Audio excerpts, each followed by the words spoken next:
I feel like we don't need to do the thing where we demand that Mina talk to us about motherhood. We can do that later.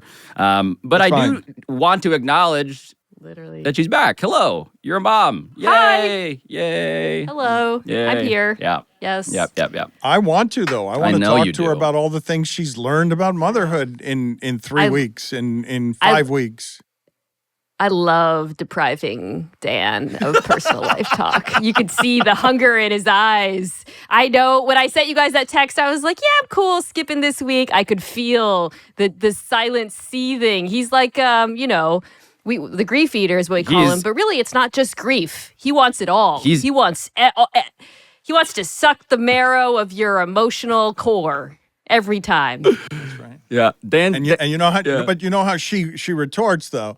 I'd rather talk about Belichick. That's right. The opposite of vulnerable motherhood is talking about Bill Belichick.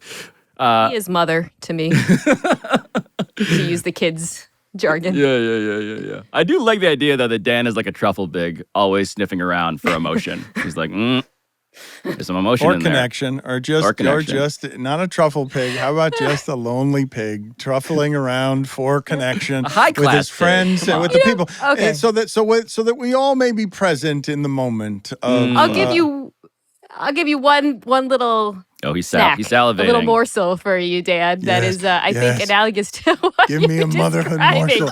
Thank you. Please give me just one morsel of motherhood.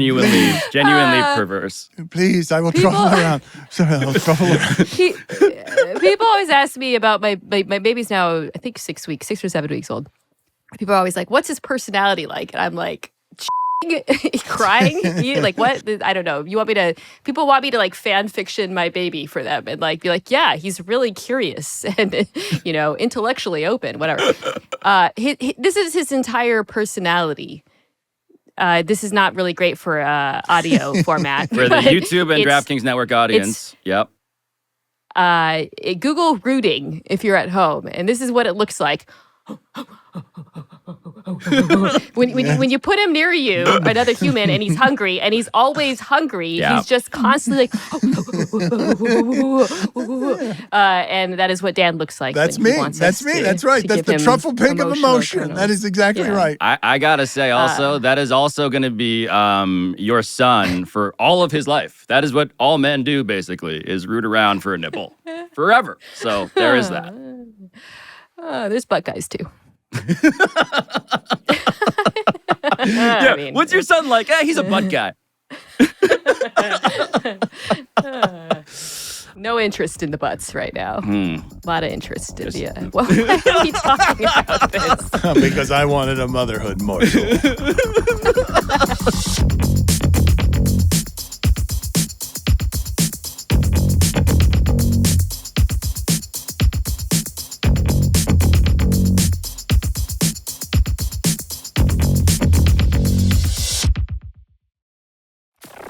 I feel even more perverse by setting up our first topic today, which is a topic that I'm obsessed with, that I've been rooting around for, which is this Washington Post story, a very long story, a really well-reported story about OnlyFans. It's by Drew Harwell, and the title is Inside an OnlyFans Empire, Sex Influencing the New American Dream. And I guess I need to recap what OnlyFans is for some people out there. It launched in 2016. It's been kind of a joke in the way that you now understand, I hope, intuitively. To lots of us, it's essentially a way to sell pornography to subscribers now who pay real money. There aren't just downloading illegally at this point. They've created an economy around it on the books in 2023. And there's a video that I'm hesitant a little to play, but let's play it from the Washington Post. You set your own limits, your own rules, unscripted, unplanned. We're just capturing life. I had no prior experience. 2.5 years later, 1.3 million active fans, 11.5 million likes, over 16 million in sales. We have the largest OnlyFans account on the platform. Traditional porn, you are either amateur, you have a company, and you have an agent. When you are an OnlyFans creator, you are entirely in charge of it yourself. Let's just say we got out together and we had a little fun. Spur of the moment video up in the loft in the gym. Being the horny girl that I am, it's a hot video. So you get 2 interns and a J and 1 lovely rose. So anyhow, you get the gist, I think. But financially, Gist. The gist. Gist is the word that he used there. Gist. I am nervous to even pronounce You the were words trying I'm so saying. hard to describe this with like the Yes, he appropriate. was I don't trying to look at do it. this. You I'm noticed this too. unfamiliar with No, this. let's do this. Let's let people. He Let's got not. into such broadcaster voice guy, and then makes the gist mistake because he was following. He's scared around the content. It's tawdry. It's dangerous. Mina made a face as soon as you started talking because you're like, I'm obsessed with OnlyFans commerce. But this is interesting. All of this is interesting.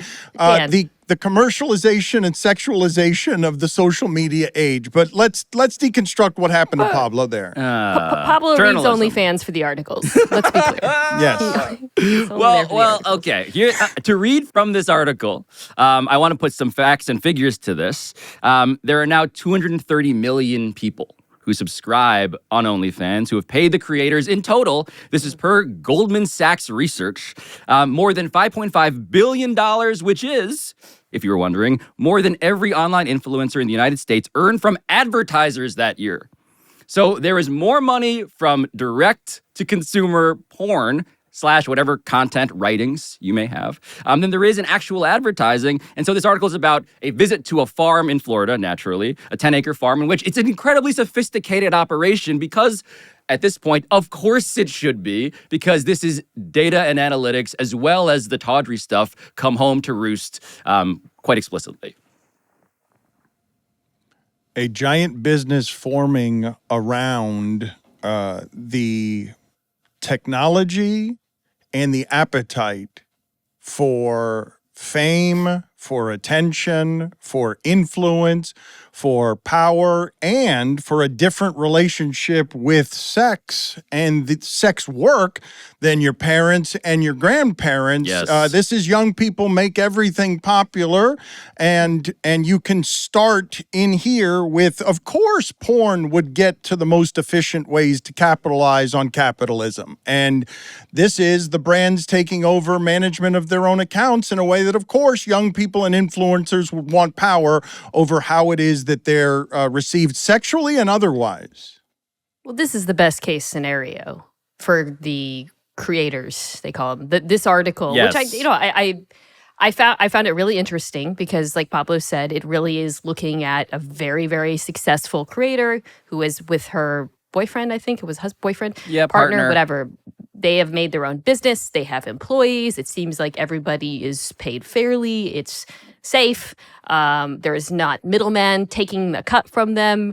And, if you were to only understand this business and the cottage industries around it from the vantage of like a case study like this, it seems great. I will say I've read articles about OnlyFans in the past that have shed light on the fact that many, many, many people who are on this platform don't make anywhere close to this money, and in fact end up having to give significant cuts of what they earn to middlemen, often actually men who are sort of like, I don't know if this is stigmatizing it, but they're kind of in that pimp role, frankly, where they are serving as an intermediary to give them big platforms, whatever. That can be abusive. It can be predatory. But this is what happens anytime a new industry sprouts up. You get the good and the bad. Yeah, look, if OnlyFans came into your news feed because of like the Andrew Tate stuff, in which he was trying to like allegedly, hustle women into this role of like creating revenue for him, of course it feels definitionally dystopian in that way. But what Dan hinted at before is something that I found myself contemplating here, which is, what does dignity in work look like now, right? What does it mean to be degraded at work? And if you control your product and ostensibly at the top end, at the very least, not just be a purveyor of porn, but the one who is directly profiting from it, absent middlemen, to the point where you're an employer. Well, I want to quote from one person in this business in this article. And she says this, quote, "Why would I spend my day doing dirty, degrading, minimum wage labor when I can do something that brings more money in and that I have a lot more control over? Does an accountant always enjoy their work? No. All work has pleasure and pain, and a lot of it is boring and annoying. Does that mean they're being exploited? Question mark, end quote." And that premise of like, is this feminist autonomy, the idea that a porn creator can profit directly, or is this a familiar problem dressed up in a different way or undressed in a different way? We're early in it, but I think the premise of autonomy, Dan, of creators owning their work is something that you personally, on some level, must now appreciate more than you did, say, I don't know, 4 years ago. OnlyDans. I can start an OnlyDans to celebrate That's what Metal my Lark is. independence. OnlyDans. All of the things that you're talking about here are just it is just the commercialization of porn adjacent. Both.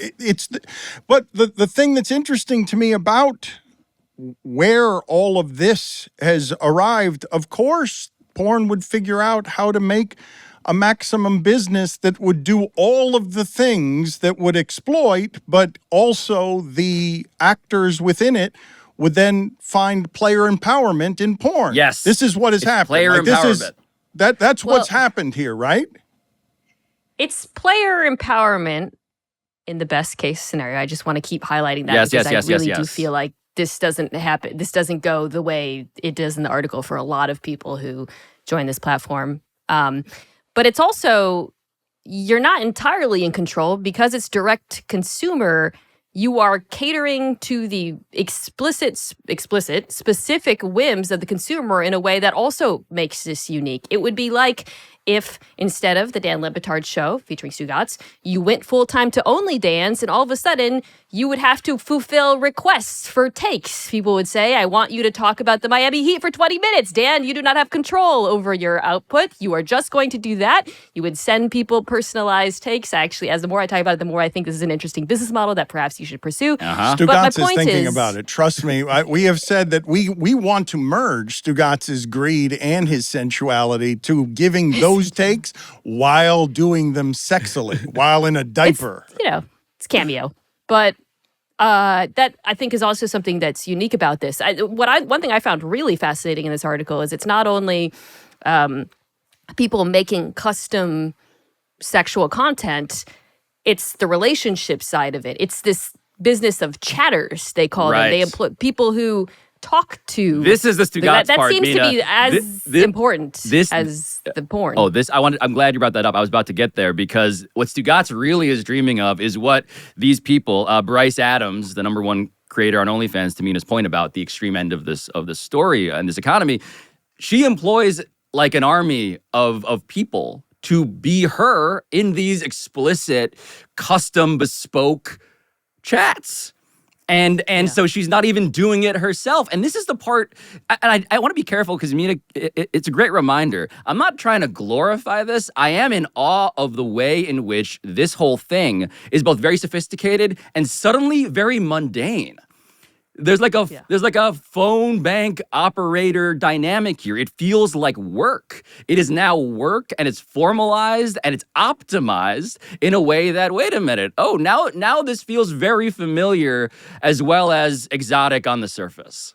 Loneliness as a business that can be exploited. And I'm not saying that all of this, I'm not dismissing all of this as loneliness. I'm not even trying to judge it. I'm just talking about whatever it is the pandemic has done to isolate all of us, where we're feeling disconnected from people. So I'm not saying others are lonely here.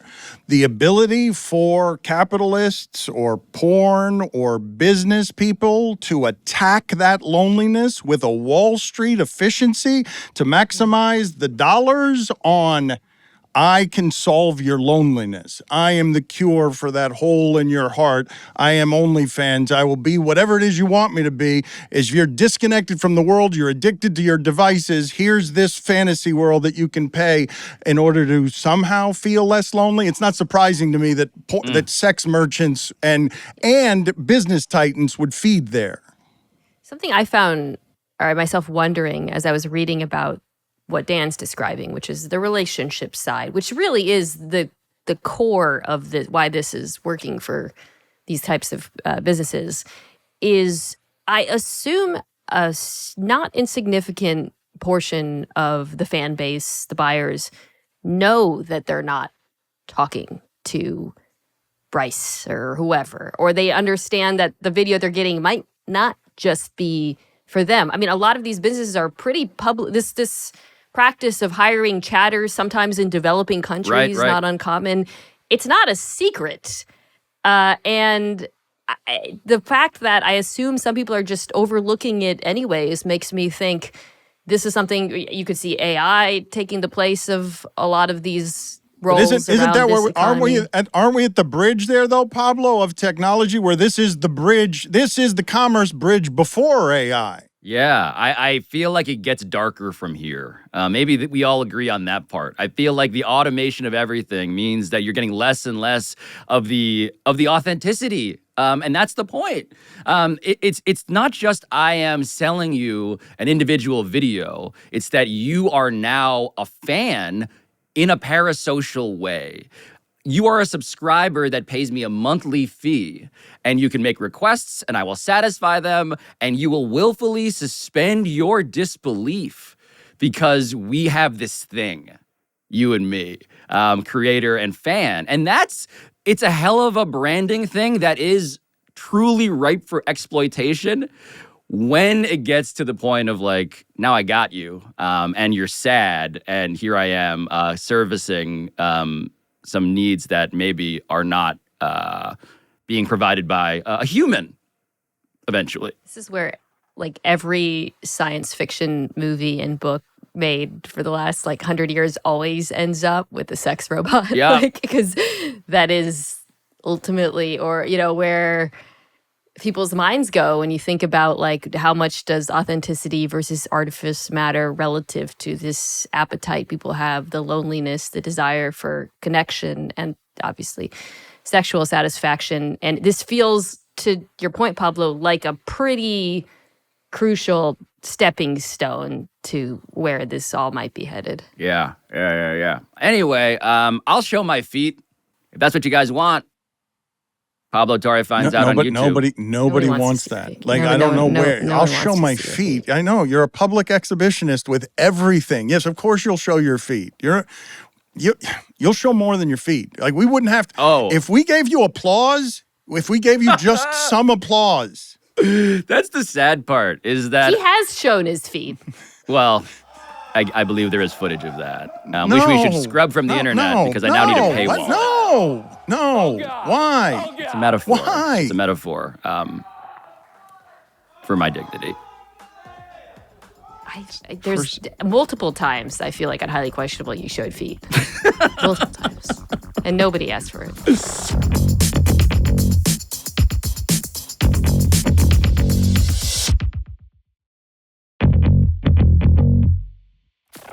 Well, this is moving from a very titillated fan base to a very angry one. Bill Belichick might get fired.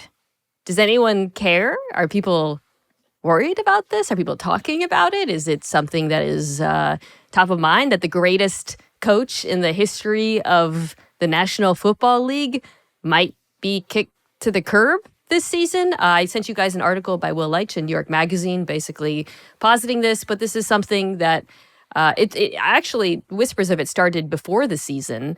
I remember during the summer, because obviously the Patriots have not been very successful in the post-Tom Brady era. Last season in particular, I think, it wasn't just that they were bad, that and they weren't as bad as they are now, that made people raise this question, but that the offense in particular was a disaster, and that the disaster was so easily put at the non-photographed feet of Bill Belichick, because he was responsible for, and I feel comfortable saying this, one of the worst offensive coordinator decisions in the history of the league, handing over the reins to Matt Patricia / Joe Judge at some point. Anyways, so we go fast forward to this year. Things were supposed to look better. I mean, nobody thought the Patriots would be excellent, but there was expectation that at least the defense would still be good, that the team would be competent, and they are at the bottom of the division, the bottom of the conference. The offensive product looks horrible. You have a first-round draft pick in Mac Jones, quarterback, who has regressed. You have a number of picks in recent years who have either been released or not playing well. The free agent signings are a disaster. Bill Belichick is, of course, both head coach and GM. So finally, sports media is willing to touch the third rail and ask, is it actually going to happen? Yeah. Oh, hold on, Dan. I'm trying to decode the gobsmackedness in Mina's voice because it is presented as a "can you believe this?" And I'm actually curious whether any of this feels reasonable to a reasonable person. Because what you've laid out is not surprising on the level of sports and impatience and what have you done for me lately, and the fact that this guy doesn't, and I think Will points this out in his story, like, who's in his base at this point? Like, who's in the Bill Belichick hive? And it seems increasingly scarce. And so you, I imagine, are not a person who would fire Bill Belichick based on the tone I'm just reading. I don't think that I'll find a more interesting or fascinating subject in the sport here that's not like sociological instead of just about the meritocracy and the cutthroat nature of sports than the idea that this guy wouldn't somehow be a level of expertise that would be above wherever firing is for what he has done for your franchise. Lest we forget, and I understand we will give all the credit to Brady, but the Patriots, before all of this, were not what they've been now for a generation. A generation? Like Longer one than a of the generation, most winning symbols anywhere. The amount that Brady and Belichick won, I would think, would make them immune to Brady having to end his career anywhere else after the Krafts had said publicly he will end here how he wishes. To Belichick, I would think he would get the exit to go whenever he wants. To me, it is a flabbergasting symbol for how cutthroat that sport is. Because there are legends in other parts in sports where you would not fire them, period. They would go out on their own terms. But that we're talking about this, to me, is flabbergasting. I shouldn't be surprised at all, but I think some levels of expertise. This man is clearly excellent at what he does. They're terrible now. If he's not above firing, no one is. Well, Dan, you said it, right? The NFL is the not-for-long league. The Patriots have emblematized that more than many other teams in their willingness. Bill Belichick's willingness to move on from players quicker than some other, I would say, other organizations. And yet what he is hypothetically asking, what those who would wish to keep him are saying is, you can't just look at the last 1, 2, 3-ish years or so. You have to take a longer view, because if you were to only look at the last few years and put up his resume as a blind resume, 9 out of 10 people would say fire him, right? I think we can agree on that. So I think it's a question of scope. It's a question of, okay, well, how long does he have to struggle in various aspects of his job? And we can split hairs, and I think this could be a solution potentially in terms of like what you actually decide to do with him, taking away some responsibilities and not others. But my point is, like, the defense of him is taking the long view in a way that people do not do in the NFL. It just doesn't happen. Right. And I wonder, by the way, like, how much you mentioned the splitting off of responsibilities, like take away, you know, it feels like what you do to your grandpa. Like, you can't drive anymore, you know? Like, we can't let you go around town unsupervised. And if you're doing that, you know, we live in this time, right? And we live in a gerontocracy. We live in a time where we don't do that to our politicians, where we let them go to the grocery store and shop for the country. But Bill Belichick can't get the grace, despite his resume, despite his relative youth compared to like 80-year-olds who we elect president. And I wonder, the question of his decision-making, Mina, like, what is his biggest sin here? Like, is it simply that he is bad at picking, I guess, his figurative children, the figurative branches on his coaching tree? Like, what are we right to blame him for full-throatedly if you're a rational thinker on this? I don't want to zoom past the point you just made, which is that we have higher standards for NFL coaches than elected officials running our country, which I think is a reasonable critique.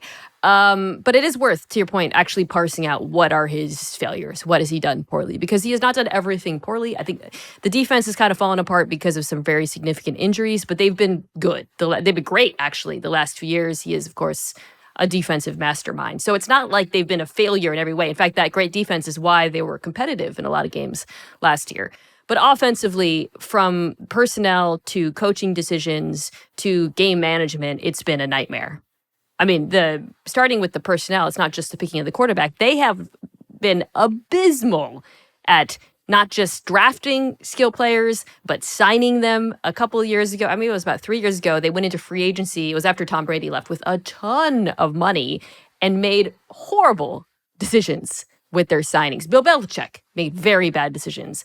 You can look at the history of draft picks over the last few years. They have not been good.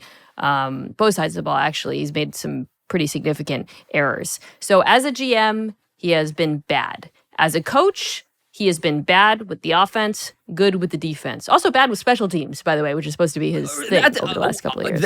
So why? How did he go? Dan, remember when Bill Belichick was the guy, the way to warm him up? Reporters figured this out, was ask him about, the most obscure special teams position. Ask him about the holder. Ask him about the long snapper. He'll give you paragraphs. And now if he sucks at that, how are we supposed to make sense of them? The myth is contradictory now. Right? He was a strategist who now sucks at strategy? I saw Belichick earlier this year, okay? He's the only guy I saw stop Tyreek Hill because he has the ability, I think, to take away the thing that you do best. Or he has when his defense has been injured. That's been one of his gifts. You guys are getting in on the micro, though, and I understand it because going back to Matt Patricia, we can go through a litany of reasons on the micro where you can criticize, hey, this guy's not infallible, this guy's fireable. Just, it's a results business. And I ask you if the macro on this might not be as simple as this team for 20 years was the symbol for winning. And Belichick got a lot of credit for that, and Brady got a lot of credit for that. But somebody in the middle of that, Bob Kraft, was the boss of both of them. And he had to decide between them. And the Krafts put their name on, Brady will end how he wants to. And Belichick's flirting with Garoppolo. And Belichick wants something other than Brady at the end. If the ending that the Krafts wanted was Brady will play here until he's 47. And Belichick, you will support him. And Belichick torpedoed that. This can just be a rich, powerful owner saying, hey, man, you told me to choose you. I chose you. And this has been for 5 years while Brady was winning. And Brady, in the meantime, is trying to get into the LeBron game of ownership. Maybe wants to own with the Krafts. Wants to get into the game where he's an NFL owner. And that franchise chose Belichick.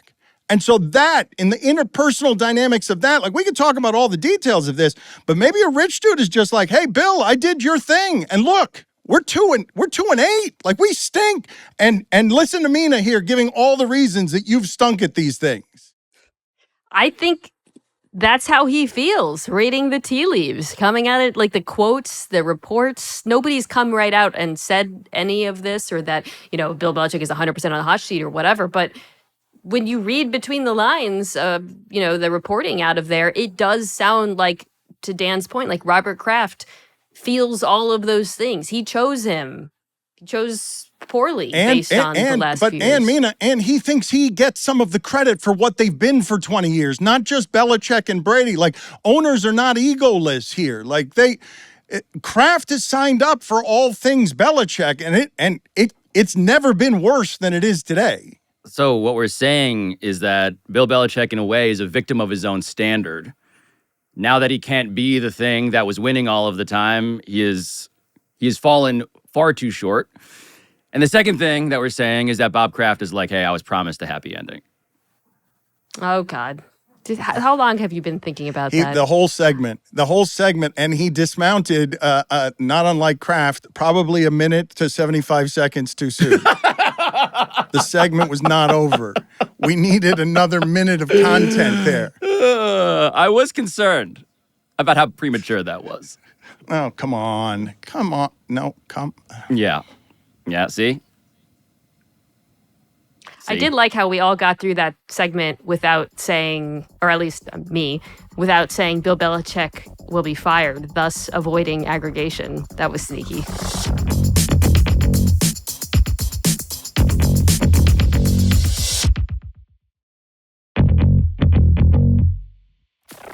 Do you think Dan's energy drains when he's not sufficiently fed emotional morsels from other people, like a health bar of sorts? I do. You know, I do. I think I have a gas meter, an old school gas meter, because my technology is not going to be up to date. It's just going to swing from full to empty, based on whether or not I've gotten. Yeah, hold on. Here you go. Dan, I'm worried that my daughter loves my wife more than me. And now go. Now we have some energy. Do we have to give him little pieces of that as the show goes on? That would be a great thing to just kind of keep his motor running every now and then when we sense that it's going low. Just come in hot. Yeah. With our fears and vulnerabilities. Yes. Pablo, has Violet asked you why Daddy seems preoccupied with work things instead of things that she needs at home? Yeah. I mean, she says, "Where is Daddy?" And the answer is, I'm in this square. Yes. Just living in this right there. In the this, studios. in this square. What he means by that is the palatious New York studios that Meadowlark has built for his and our media empire that we're thrilled to have Mina even spending any time around. The article I wanted to put in front of you guys is from The Atlantic. The headline is, "What if psychedelics hallucinations, if the hallucinations of psychedelics are just a side effect?" And I want to just read a little bit of this to you because the first couple of paragraphs got my attention here. So it begins with, "One of my chronically depressed patients recently found a psychoactive drug that works for him after decades of searching. He took some psilocybin from a friend and experienced what he deemed a miraculous improvement in his mood. Quote, it was like taking off a dark pair of sunglasses, he told me in a therapy session. Everything suddenly seemed brighter. The trip, he said, gave him new insight into his troubled relationships with his grown children and even made him feel connected to strangers. I don't doubt my patient's improvements. His anxiety, world weariness, and self-doubt seem to have evaporated within hours of taking psilocybin, an effect that has continued for at least 3 months. But I'm not convinced that his brief oceanic experience was the source of the magic." So the point of all of this is to tell you guys that I was surprised to go on a ride with my therapist after years and years of therapy and years of helping me navigate between repressed or depressed, or where is it that he isn't getting to joy when he's getting the things that he wants? What is it about his patterns? As I'm handing my therapist basically, here's all the information for years on who I am with my most intimate things. And a therapist I trust who is somebody who I would say knows me and my family and all my inner dynamics very well, suggested to me ketamine as a therapeutic change to my brain chemistry. It is well outside my comfort zone. I'm not a drug user. This is recreationally, this is like a horse tranquilizer that will make you go on a psychedelic trip. And all I can tell you is professionally administered what this felt like to me, an exercise to try and alter my brain chemistry to aid openings that I might not be capable of because I don't know where my repressions are, my blind spots, where my patterns have, family histories have buried me. What this felt like was something close to being to where God resides, right? Like this is the maximum of wherever these highs can take you. And in it somewhere, I didn't fear death. Now, this is before the death of my brother. This is before I'm having any thoughts of mortality. But from within this place is where science was trying to reach me on some stuff that I've never been open enough to experience, open enough to see, open enough of mind and spirit to even understand that this is something that can help my brain chemistry, because there's stuff in my brain chemistry that needs some altering or some healing somewhere. Can I before we share our personal perspectives, I actually want to follow up with Dan. Can you explain what you felt physically? Like it's a story about how scientists now are divorcing the psychedelic experience from the effects. I just want to clarify what the effects, not the effects, but the experience, the trip. How would you explain what it is that you were sort of imagining or seeing or feeling? An hour elsewhere, fearful, but an undercurrent of fearless, because you're exploring a space unknown to you with discovery, and somewhere within this I was on the brink of death, right? Like somewhere wherever the edge is on, I don't think physically I was actually at death, but mentally I was in the place where I felt like I was at death's door. And what does it mean at that portal? Without going too far into some of the stuff that happened with my brother, okay? Now, I watched him die for a year. I'm watching him for a year transition into whatever's next as a cynic, as not an atheist, but agnostic, no access to any of these things, don't know what I don't know. I'm sitting next to death every day. What does that mean? What does that mean that I'm watching my brother, the most electric spirit I've ever known, an uncommon love in my life, fall apart, deteriorate in ways that haunt me still because I can't get the visuals out of my mind of his body falling apart? What does it mean to be on the bridge between here and there? That's where this space was to me before I experienced all that stuff with my brother. Before I even knew my brother was sick, it was the space on if there's a there between here and there, if there's a line, if there's anything that you don't know, are you brave enough to believe in it and visit it? I've never have been. I've always been too repressed. I've always been too cynical about that. Like that, God is not there. That's just a trip. That's not. But Right. Man. Am I wrong in just interpreting what you said, that the experience just sort of made you more comfortable then with the idea of ultimately approaching that? Or, I mean, did you come, because you talked about how when you were doing it, you had these feelings of like towing the line and what that felt like. Afterwards, did it change the way you felt about it? I think that stuff is hard to stick, right? It's hard to leave whatever it is are the most profound spiritual experiences of your life. If you're somebody who intellectualizes everything and thinks too much and if your brain is a poison and you think you control things, like I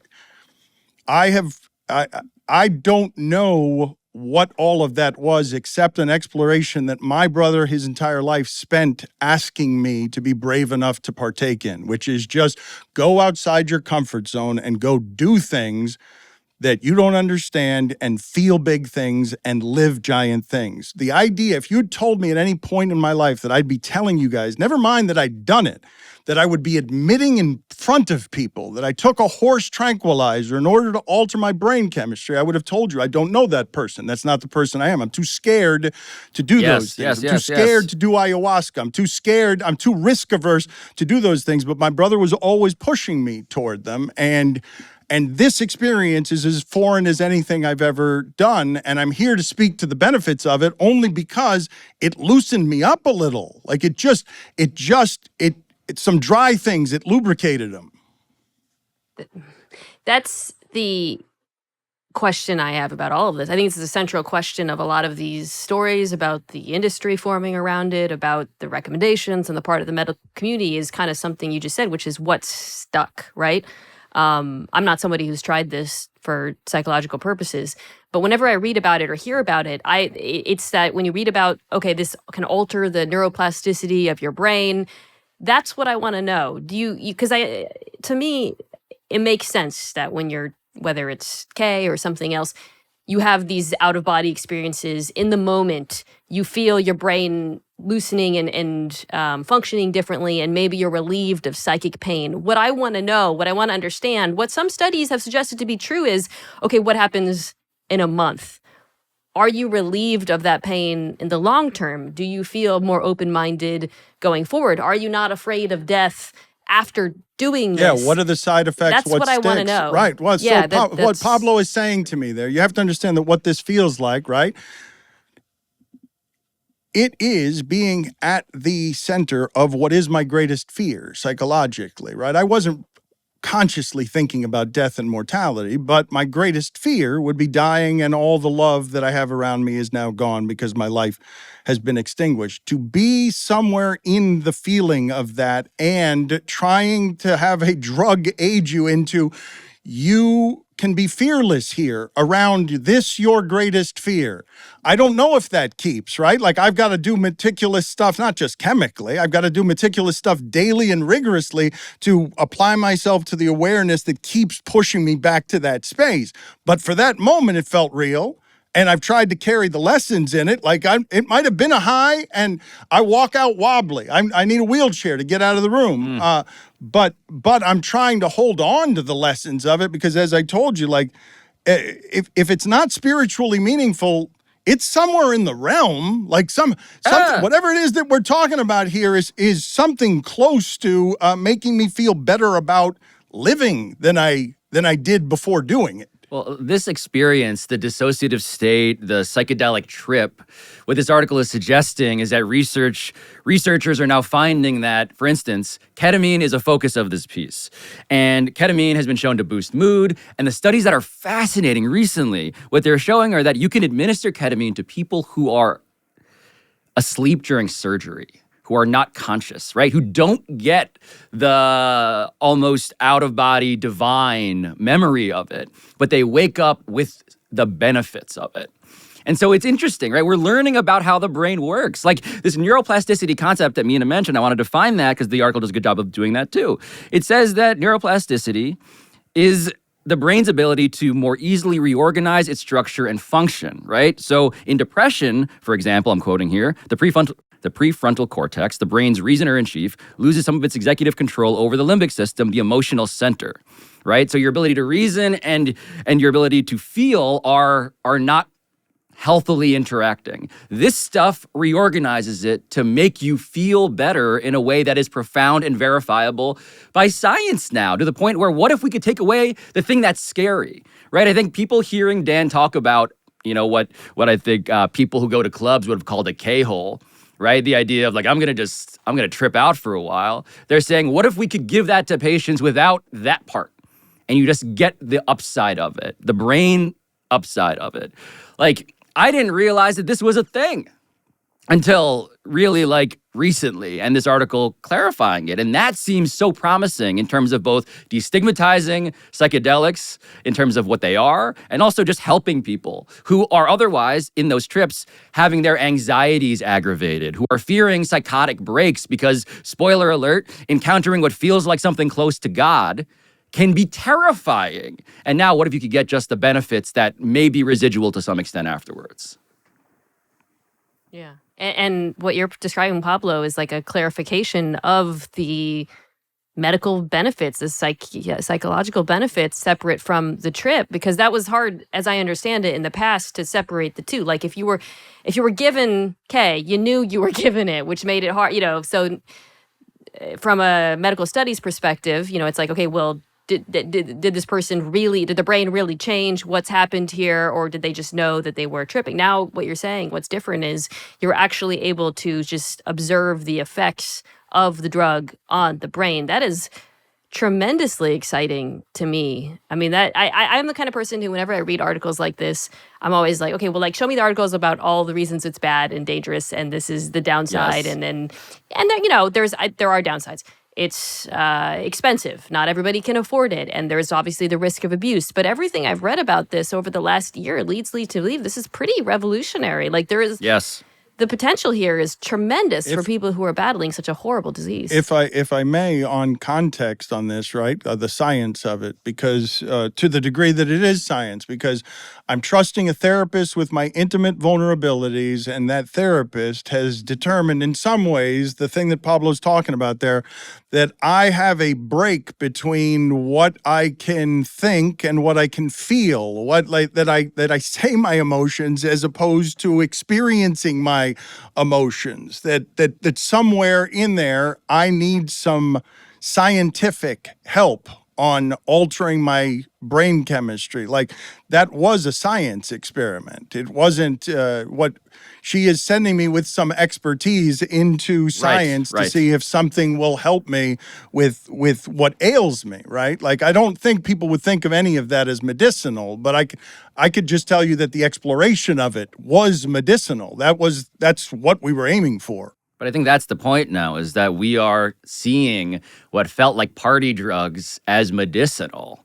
as affecting, and again, the article, Richard A. Friedman, the author, points out an estimated 23% of Americans suffer from mental illness in some form, right? So there is such a need for new solutions. Like, we've been trying the old things for so long, and now what if there's a way to calibrate it such that, maybe the trip, and this is one of the takeaways from the article, maybe the trip as a concept becomes the thing you do for fun. But the thing you do for, and by the way, I don't want to say that exclusively. I think there is profoundly, again, eye-opening, third eye-opening, it's all, the brain is a complicated place. I don't want to say that a trip has no medicinal effects. My point is, the medicine can be actually isolated. In the last 5 years, they're showing it's isolatable in a way that's just new.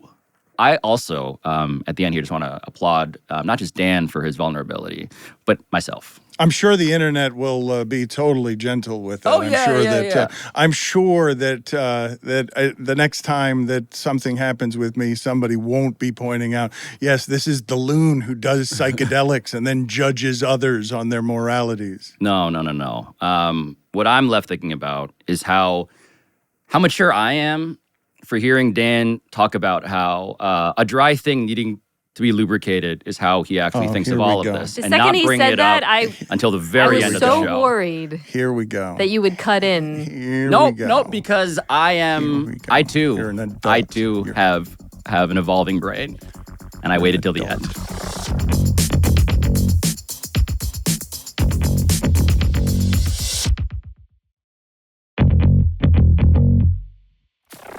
At the end here, Pablo Torre finds out, another episode of Share and Tell with Dan and Mina.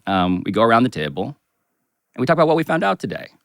Both of you have cut to the core of me in ways that are now obvious and honestly irrefutable, so touche. But Dan, what did you find out today?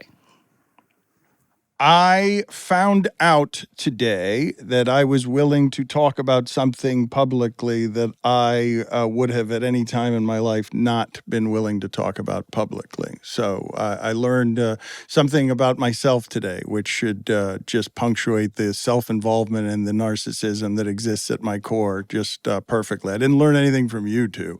You know who I learned from? I learned something from myself. That's the PTFO way. Mina, what did you find out today? Dan, you did learn what a hungry baby looks like rooting around for I did. breast milk as we... You did such a good impersonation of a truffle pig looking for food. Yeah. Yep. I learned that we're all too afraid to say that Bill Belichick should be fired, myself included. Yeah. Nobody's got the courage. Nobody's got the courage. What I learned today is that our editing team makes Mina's fear totally irrelevant because of this. Bill Belichick should be fired. Oh, no. Don't do that there to it her. is. Let's get that aggregated. Send that to like NFL Central. Come Adam Schofter. on. This is what happens, get Mina, this when out you there give to him them. his own control staff, you give him his own edits, you give him his own power in studio. That's right. This is what happens, Mina. Context gets lost. Pablo, you should make your own NFL aggregator account like Adam Schofter. Pay for the blue check and see how quickly you can grow it just by posting videos like this. Oh, yeah. And I'm going to paywall it. Yeah. It's a funny parody account. Just smart, but it's exclusively my smart friends. It's just the people that you think would never say this shit now suddenly saying all of this shit. Honestly, I'd rather have you aggregate or post a misleading video of that as opposed to like a video of me rooting for my own nipple. Yeah. We also have that. That would be worse. Also got that one. I was saving it. Love you guys. Thank you, guys.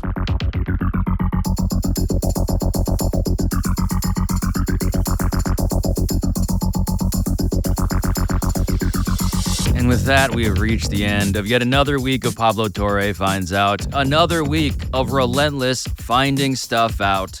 Eat it, David Sampson. Well, after this week, we now know that you wouldn't taste it, but eat it nonetheless. We are produced by Michael Antonucci, Ryan Cortez, Sam Daywig, Juan Galindo, Patrick Kim, Neely Lohman, Rachel Miller-Howard, Ethan Schreier, Carl Scott, Matt Sullivan, Chris Tuminello, and Juliet Warren. Studio engineering by RG Systems. Post-production by NGW Post. Theme song, of course, by John Bravo. And yeah, we'll be back on Tuesday. And I am deeply excited to talk to you then.